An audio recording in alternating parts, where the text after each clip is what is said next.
Hello, it's me, Gilly.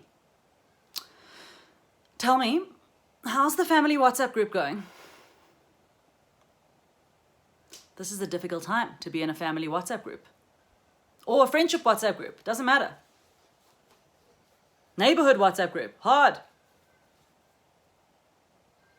I see some people are moving to Telegram.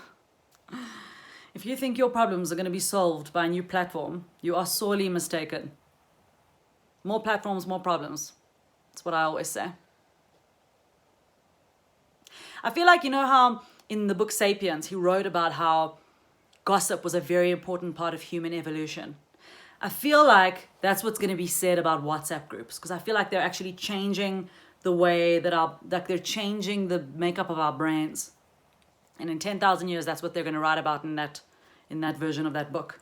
10,000 years is how long it takes to read Sapiens, by the way. So if you haven't started, I'd suggest you get cracking. It just seems like it's the most polarized time. I've read a lot that this is the most polarized our society has ever been. I just don't believe that's true. I think this is just the most polarized our society has ever been, and there's social media.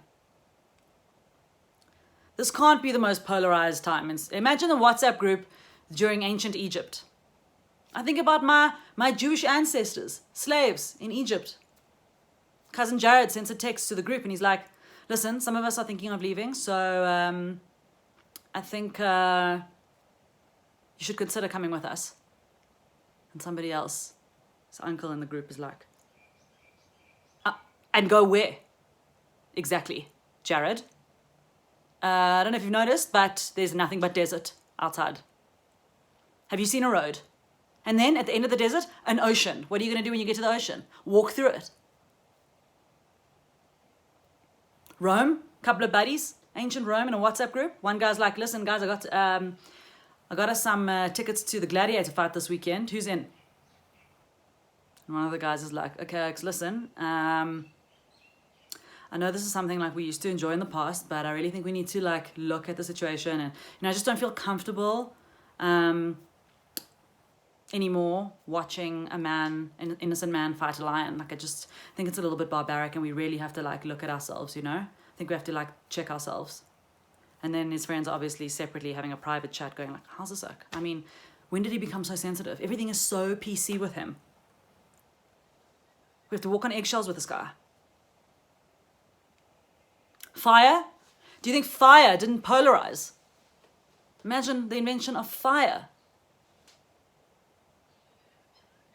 Their friendship WhatsApp group, somebody's like, listen, so we got this fire thing, and I'm gonna check it out. Gonna have a little bit of a braai, so if you're free, please come over, bring your calf skins, bring your whatever you want to cook. Let's give it a try. Somebody else is like, I'm sorry, I don't believe in fire. It's not real. Fire was invented by the government to control us. My new thing in a WhatsApp group is whenever I'm about to send a reply about something touchy, I ask myself, is this helping or hurting?